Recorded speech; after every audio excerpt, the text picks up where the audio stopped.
जी दादा, आपको क्या समस्या हो रही? किस वार्ड से आप बिलोंग करते हैं? कहाँ के रहने वाले हैं? कहाँ कौन सा आपका डिस्ट्रिक्ट है? दादाजी आप बता सकते हैं क्या? हमारा डिस्ट्रिक्ट यही है, मऊगंज जिला, वार्ड क्रमांक 12 में निवास है। और दादा स्कूल थोड़ा और तेज बोलिए। स्कूल के पीछे हूँ, निवास कर रहा हूँ। 70 वर्ष हो गए जी। और समस्या यह है कि यहाँ पर गरीबों को आवास नहीं दिया जा रहा है। हम आप सबके बीच एक बात रखना चाहते हैं। दादाजी, आपको कोई समस्या है जो आप अपनी बात इस कैमरे पर रखना चाहते हैं, लोगों तक पहुंचाना चाहते हैं, कृपया करके आप बताइए। जी, हमारी समस्या यह है हम्म, कि मैं एमपी मध्य प्रदेश मऊगंज जिला में हूँ, हम्म। निवास कर रहा हूँ। दादाजी थोड़ा और तेज बोलिए। वार्ड क्रमांक 12 में निवास कर रहा हूँ। यहाँ 70 वर्ष से स्कूल के पीछे घर मकान बना के रह रहा हूँ। आवास यहाँ नहीं मिल रहा है।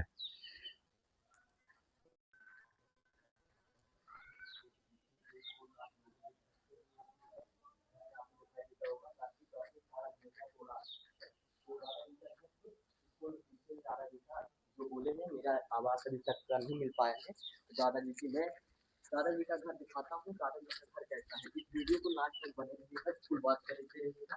ये मैं आपको दिखाता हूँ। दादाजी का ये घर दिखाई देता होगा। दादाजी का देखिए छुट्टी मड़ई रहते हैं, ये उनके भाई का है। उनके भाई के ये है घर, और अभी तक का दादाजी का आवास तक नहीं मिल पाया। तो दादाजी अब कुछ बातें आपने समस्या के लिए बोलना चाहते हैं तो देख सकते हैं। दादाजी का घर है, और दादाजी का देख सकते हैं कि पन्नी में रहते हैं। बताइए यहाँ पे साइकिल है, कहाँ रखते हैं? तो इस वीडियो में गंभीरता से लेते हुए लेते रहिएगा। जैसा कि हम सभी लोग ने देखा और सुना, दादाजी, तो आप ये बताइए कि आवास किन वजह से नहीं मिला है? क्योंकि ऐसे 10 घर हैं अपने जो ऐसे टूटी मड़ई में बिता रहे हैं, जिनके बेचारों को पट्टा भी नहीं है, और बोलते हैं जिनका रजिस्ट्री पट्टा नहीं है उनको आवास नहीं मिलेगा, तो बेचारे गरीब कहाँ जाएंगे दादाजी? समस्या यह है कि अब एक घर मकान तो आप देख ही रहे हैं जिस तरह है। यहाँ अगर हम जाते हैं अधिकारियों के पास आवास के लिए तो बोलते हैं पट्टा हो तो मिलेगा। अब भला बताइए, एमपी मध्य प्रदेश में पूरे हरिजन हरिजन और कोल और चमार को तो आवास दिया ही नहीं जा रहा है। बोलते हैं अधिकारी लोग के पट्टा चाहिए। तो हमारा अनुरोध है राजेंद्र शुक्ला जी से जी, कि हमारे एमपी मध्य प्रदेश और मऊगंज जिला में जी, 25% गरीबों को मिला आवास, जी। और बाकी तो पता जिनके पास जमीन है उनको आवास मिल गया। और हम गरीबों के पास तो सरकारी जमीन में घर मकान बना के रह रहे हैं 70 वर्ष से, तो मकान बनाने के लिए नहीं मिला। अब मांगते हैं आवास के लिए, चर्चा करते हैं तो अधिकारी लोग बोलते हैं कि पट्टा हो तो बात करो। तो भला बताइए हम गरीब कहाँ से पट्टा पाएं? पटवारी पट्टा बना के दिया ही नहीं, और जब नहीं दिया तो हो गया। तो हम इसके बारे में गरीबों आप को क्या कहना चाहते हैं कि ये राजेंद्र शुक्ला जी का थोड़ा इन बात पहुंचाई जाए कि थोड़ा सभी की मदद, गरीबों की मदद करे, और जिनको अब आवास अभी तक नहीं मिला है उनको आवास दें। हर गरीब को जिनके रजिस्ट्री पट्टा नहीं है उनको जरा आवास दें, और जमीन दिलवाने का प्रयास करें, क्योंकि जिनका पैसा नहीं है, गरीब है, तो बेचारे कहाँ से जगह जमीन खरीदे। जी जरा जी, थोड़ा सा हमारा तो गंभीरता से लेते अनुरोध। हुए, जैसा कि हम सभी लोग ने दादाजी की बात सुना, इस बात को सभी लोग गंभीरता से लीजिए और उन तक बातें पहुँचे। सभी लोग प्रयास कीजिए। दादाजी कुछ इस बात में विषय रखना चाहते हैं दादाजी? हमारा ये बड़ा अनुरोध है राजेंद्र शुक्ल जी से।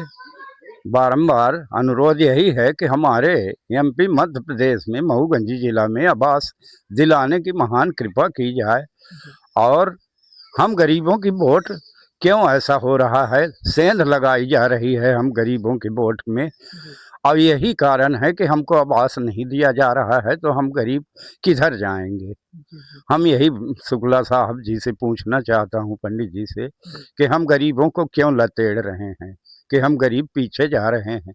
हमारे पास तो अब घर है सरकारी ज़मीन में, जी, अब पटवारी पट्टा बना के दिया ही नहीं, तो हम कहाँ से पट्टा दिखाएं? जी। तो जिनके पास ज़मीन है उनके पास पट्टा है, उनको मिलता है, और हम गरीबों को कुछ नहीं मिल रहा है लाभ। तो दादाजी क्या जान सकते हैं इसमें किसका हाथ है? आपको इसमें आवास नहीं मिल रहा है? इसमें पूरे अधिकारियों का हाथ है। हम जी। अधिकारियों के तो पास वहाँ से जाते हैं, जो आवास आता है, मगर नीचे के लोग जो थे अधिकारी वो दबा लेते हैं। दबा यही लिए आपके हैं। कहना है ना? हाँ, आपका यही कहना कहना है ये है? ये बारंबार। बताइए, बोलते हैं सब लोग वोट के लिए शासन हम्म बीजेपी आती है, तो हम्म वोट बस लेना जानती है या हम्म कुछ काम भी कुछ करती है, काम करना जानती है? क्या जान गरीबों सकता हूँ की मदद दादाजी? करती है। काम नहीं कर रहे हैं। जी, यही तो हमारा अनुरोध है कि हम गरीबों की तरफ बिल्कुल ध्यान नहीं है। जी, शुक्ला साहब बोल देते हैं कि गरीबों की मदद करो, जी लेकिन यहाँ अधिकारी लोग जो कर रहे हैं नौकरी तो अपना दबा के बैठ जाते हैं, और हम गरीब जाते हैं तो हमको भगा देते हैं। जी तो बारंबार हमारा यही अनुरोध है कि हम गरीबों की वोट में सेंध न लगाई जाए, हमको भी लाभ मिलना चाहिए, जैसा कि हम लोग अभी तक वोट देते आए भाजपा को, उसी तरह हम देना चाहते हैं।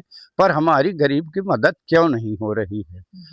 जी जी जी दादाजी, आप जैसे अभी मेरे को बताए हैं, जैसे कि अपना जो काम करवाने जाते हैं तो वहाँ पैसा माँगा जाता है, क्या ये बात सही है दादाजी? हाँ, ये बिल्कुल सही है, जी, सत्य है। हम लोग जब जाते हैं गरीब तो बोलते हैं कि पैसा हो तो बात करिए। जी, तो पैसा कौन अधिकारी माँगता है, क्या जान सकता हूँ ये कहाँ के? यहाँ मऊगंज जिला में तो कहीं भी जाओ, थाना से लेके कोर्ट है, कचहरी है, कलेक्टर ऑफिस है, एसपी ऑफिस है। आप इसको जो अपना प्रश्न रखे तो अपना प्रश्न किस लिए रखा है, आपका काम हो या ना हो? हम हमारा अनुरोध तो यही है कि ये आवास हम गरीबों को दिया जाए, जी, हम ही भर को नहीं सभी को दिया जाए जितने गरीब जात के हैं। जी, उन गरीबों 25% गरीबों को मिला, 75 अन्य वर्ग को मिला। जी, ये हम बहुत दुख के साथ हम ये बोल रहे हैं। अब बारंबार अनुरोध है उप मंत्री साहब से, हाँ कि इस ओर ध्यान दें। और हम गरीबों की वोट में सेंध लग रही है। तो जैसे कि सभी गरीब यही बोलते हैं कि हम इस बार जो है तो हम भाजपा को वोट न देंगे। तो हम बहुत दुखी हैं इस बात को लेके जी, कि गरीबों की वोट में सेंध लग रही है, और सेंध लगाने वाले सब अधिकारी लोग हैं जी, जो कि आवास नहीं दे रहे हैं। जी, कोर्ट कचहरी कहीं भी जाओ तो पैसा की मांग करते हैं। जी, कुछ भी हो गया तो बिना पैसा गरीबों का नहीं सुना जाता है। जी। जी तो दादाजी क्या जान सकता हूँ कि इसमें घोटाला होती है तो ये बीजेपी का नाम क्यों आता है दादाजी, क्या जान सकते हैं? बीजेपी का नाम इसलिए आ रहा है जी, कि जो अधिकारी यहाँ बैठे हैं ये जी, चाँप के बैठे हैं। जी, हमारा आवास वाला कागज नीचे दबा दिए फाइल के, जी, या फाड़ के फेंक दिए जी, जी, हैं। तो हाँ। ये ऐसा ना हो। तो देख लीजिए दादा का यही प्रश्न है, जी दादाजी के यही है। उप मुख्यमंत्री डॉक्टर राजेंद्र प्रसाद उप मुख्यमंत्री जी से यही निवेदन करते हैं कि दादाजी की बात गंभीरता से लेते हुए इस प्रश्न को ज़रूर रखा जाए, जो डिपार्टमेंट के दादाजी के बोल रहे हैं, दादाजी डिपार्टमेंट में जो पैसा की बात करते हैं, तो ऐसा अधिकारी पे ध्यान थोड़ा रखिए, नज़र रखिए। वोट तो अब 2027 में चुनाव होगा, तभी आप लोग वोट डालेंगे, दादाजी जैसे बोल रहे हैं तो और बोलते हैं इस बार बीजेपी को वोट नहीं देंगे, तो यही समस्या होगी। जैसे कि अच्छा काम करेंगे तो बीजेपी नहीं पाएगी, वहाँ जाएगा। हम्म, देख सकते हैं कि दादाजी का यही प्रश्न है और दादाजी का इस बात को गंभीरता से लिया जाए और दादाजी का घर देख सकते हैं, ये टूटी मड़ई है, देख सकते हैं ये टूटी मड़ई है आप लोग को और इस मड़ई में दादाजी रहते हैं और ये दादाजी के बड़े भाई हैं। तो जैसे कि आप देख सकते हैं ये टूटी मड़ई में रहते हैं, रात को मान लीजिए गिर जाए तो क्या होगा दादाजी का? तो आए हैं, ये स्कूल है, स्कूल के जस्ट पीछे है दादाजी को